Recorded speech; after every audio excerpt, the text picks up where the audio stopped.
번째 순서를 소개드리겠습니다. 수주중학교 3학년 이서연 학생입니다. 주제는 교실에 필요한 것은 연고이다 입니다. 힘찬 박수 부탁드립니다.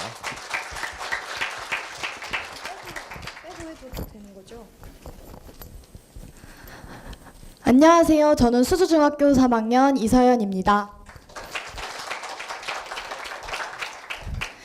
저는 교실에 필요한 것은 연고라고 생각합니다. 흔히 연고는 상처가 났을 때 발라 회복을 빠르게 하고 흉터를 최소화할 수 있도록 도와주는 약을 말합니다. 그런데 교실에 필요한 것은 연고라니 조금 뜬금없는 소리로 들릴지도 모릅니다. 하지만 제가 말하고 싶은 연고는 물리적인 상처를 치료하는 연고가 아닌 마음의 상처를 치료하는 연고입니다. 그렇다면 도대체 왜 교실에는 마음의 상처를 치료하는 연고가 필요한 것일까요? 우리는 교실에서 많은 사람들과 함께 많은 시간들을 보내게 됩니다. 그 시간들 속에서 우리는 친구들과의 대화를 통해 우정을 쌓기도 하고 수업을 통해 지식을 쌓기도 합니다.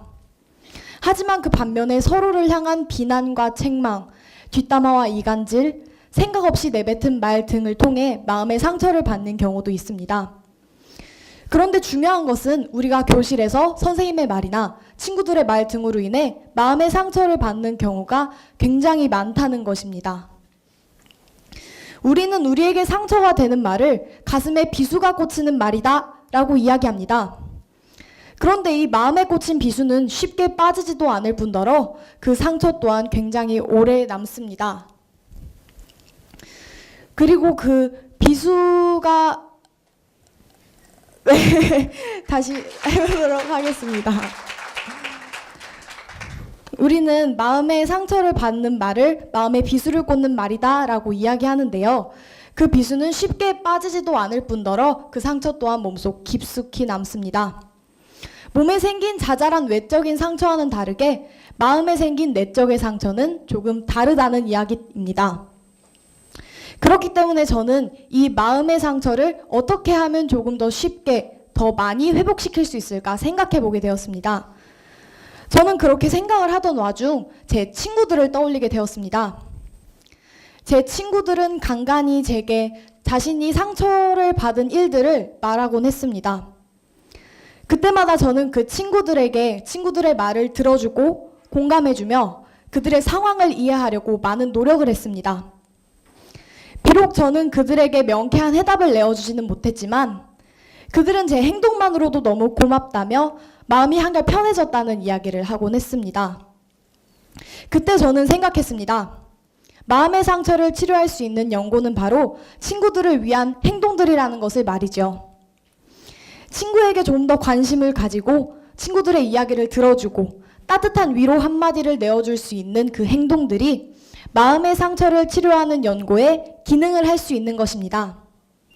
그렇기 때문에 저는 쉽게 말로 인해 상처를 주고받을 수 있는 교실에는 마음의 상처를 치료하는 연고, 즉 친구들을 위한 행동들이 꼭 필요하다고 생각합니다. 감사합니다. 친구들의 아픈 마음을 공감해주고 따뜻하게 보듬어주는 발표였습니다. 벌써 질문자는 2명밖에 안 남았는데요. 과연 누가 뽑히게 될까요? 네, 첫 번째 사람의 손에 두 번째 사람의 운명이 달려 있습니다. 과연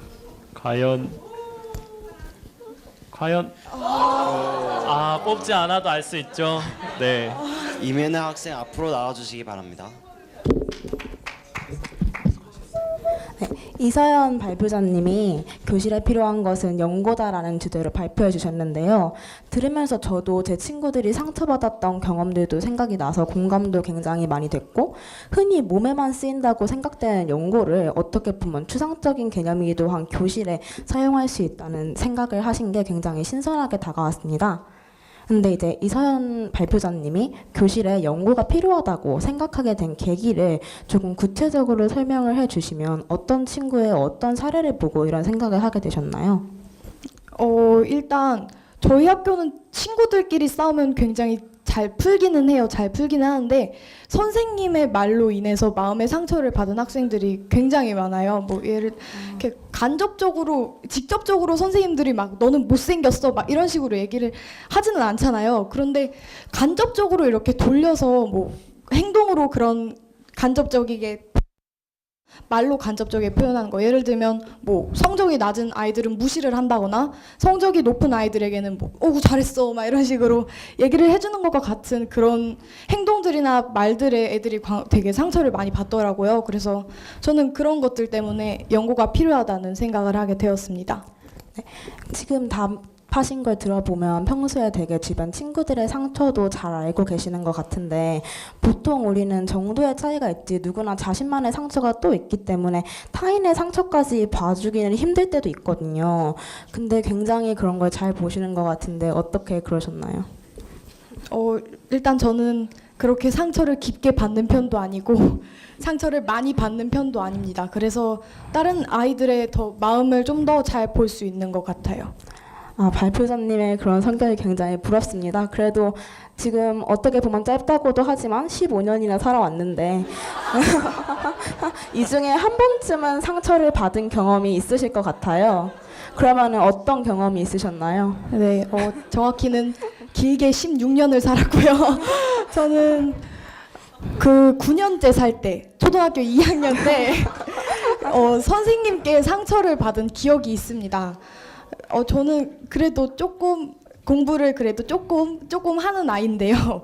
그때 한번 성적이 확 저하된 적이 있었어요. 근데 그때 초등학교잖아요. 초등학교면 놀이터가 있단 말이에요. 그래서 놀이터에서 그네를 타려고 이렇게 기다리고 있었어요. 근데 저희 초등학교 2학년 선생님이 뭐라고 속담을 하나 말씀하셨는데 그 속담이 저한테 되게 상처가 남은 걸로 기억나요. 원숭이도 나무에서 떨어진다? 이 상처가 되게 저한테는 상처가 받고 그것 때문에 맨날 성적만 낮아지면 그 속담이 떠오르고 더 상처를 받아서 네, 그게 가장 상처가 받는 일 같습니다. 그러면 이때 어떤 종류의 연고로 그 발표자님의 상처를 치료하셨나요? 저는 제 스스로의 연고로 저를 치료했는데요. 공부를 더 열심히 해서 그 선생님께 더 좋은 성적을 보여드려서 난 나무에서 안 떨어져 이거를 보여준 것 같습니다. 네. 스스로 연고가 되셨다는 말을 들어보니 되게 주변 친구들에게도 연고 같은 존재가 잘 되어주실 것 같은데 우리가 주변 사람들에게 연고가 되어준다면 무엇을 해야 그렇게 할 수 있는지 알려주시면 좋겠습니다. 다른 사람에게 연고가 되려면 우선 그들의 상황을 잘 알아야 하고 그들의 말을 잘 들어주어야 하고 공감해줘야 하고 뭐 그렇게 어렵지는 않잖아요. 다른 사람의 말을 들어준다는 것이 그냥 말 참고 그들의 이야기 들어주면 위로가 되는 것이잖아요. 그들에게는. 그러니까 그런 방식으로 하고 마지막에는 뭐 따뜻한 위로 한마디 정도 날려주면 이렇게 치유가 되지 않을까 싶습니다. 우리가 방법은 알고 있지만 나도 모르게 타인에게 상처를 줄 때가 있잖아요. 그럼 만약 발표자님께서 타인에게 상처를 주게 된다면 그때는 어떻게 행동하시겠습니까? 저는 일단 바로 자각을 해야 될 거라고 생각을 해요. 제가 남에게 상처를 주면 그걸 바로 자각하고 그걸 인지해서 바로 연고를 발라줘야 된다고 생각을 합니다. 근데 지체가 되면 흉터가 더 깊어지거나 그럴 수도 있잖아요. 그러니까 최대한 빨리 뭐 얘기를 들어주거나 사과를 한다거나 이런 식으로 할 것 같습니다. 지금 말씀해주신 것이 좋다는 것은 알지만 실천하기는 매우 어렵잖아요. 그러면은 우리가 평소에 이런 것을 실천하기 위해 마음을 다잡는 그런 말씀을 하나 정도 해주시면 좋겠습니다. 우선 다른 사람에게 절대 상처를 주는 말을 하면 안 됩니다. 그러면 상처를 주는 말을 하면 연고를 발라야 하는 거잖아요. 근데 상처를 주는 말을 안 하면 연고를 바를 필요도 없으니까 우선 상처를 주지 않는 말을 되도록이면 하지 않는 것이 가장 우리가 실천할 수 있는 방법이라고 생각합니다. 네, 감사합니다. 네, 얘기를 들어보니까 꽤 살았다고 자부할 수 있는 저에게도 정말 많은 도움이 되었던 발표였던 것 같습니다. 네, 이어서 심사위원님들의 질문이 있겠습니다.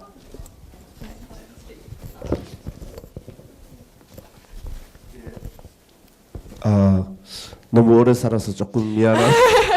네. 상처를 주고받는다는 것이 작심을 하고 상처를 주는 경우가 있고요. 나는 평상적으로 대했을 뿐인데 저 사람은 그 말 때문에 상처를 받기 때문에 실제로 드러나지 않는 게 문제라고 생각합니다.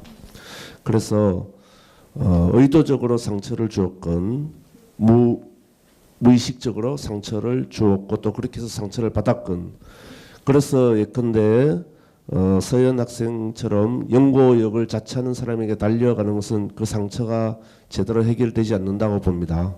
상처를 준 사람에게 이야기를 해야 되고 상처를 받는 사람에게 또 받은 사람도 역시 또 그렇게 당사자들끼리 해결하는 게 진짜 치료 같은데, 아까 저기 질문자가 이야기했듯이 쉽지 않은 것 같아요. 그렇게 당사자들끼리 상처를 치료하는 방법에는 어떤 것들이 있을까요? 일단은 이렇게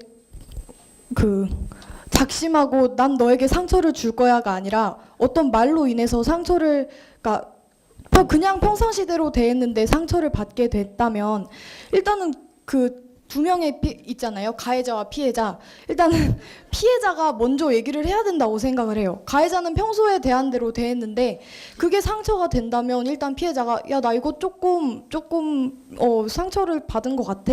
그러면 가해자가 이제 그거 가지고 막 너가 뭐 상처를 받았네 뭐 하네 이러지는 않을 거니까 어떤 부분이 상처가 됐는데 이런 식으로 서로 얘기를 하면서 풀어 나가야 된다고 생각합니다.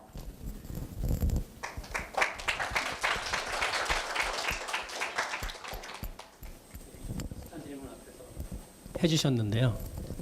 어쨌든 저도 늘 어려운 게 의도와는 다른 결론이 나왔을 때거든요. 난 좋은 뜻으로 했는데 상대방은 상처를 받는다든가, 나쁜 뜻으로 했는데 좋은 결과 나오는 경우는 물론 없고요. 그래서 일단 내가 연고를 발라준다고 했는데 제대로 발라줬는지 아니면 그것 때문에 오히려 조금 더 상처가 더 심해졌는지를 판단을 해야 될 것 같아요. 때로는 그런 판단을 어떻게 해야 될지에 관한 고민이 있었나요? 저는 판단까지는 해본 적이 없는 것 같아요. 그러니까 친구가 그렇게 엄청 심하게 아주 많이 상처를 입어서 온 경험은 저한테 없어서 그렇게 판단을 해보지는 못했는데, 만약에 판단을 해야 한다면 일단 그 친구를 계속 두고 봐야 할 것 같아요. 친구가 내가 연고를 발라줬는데 그게 회복이 됐는지 아니면 더 악화됐으면 좀 슬프고 그리고 좀 도움이 안 된 것 같아서 슬프지만 그 아이를 통해서 어쩌면 제가 조금 더 성장해 가서 다른 친구에게는 더 연고를 잘 발라줄 수 있는 사람이 될 거라고 생각합니다. 네. 네, 멋진 답변을 해준 이서현 학생에게 큰 박수 다시 한번 부탁드립니다.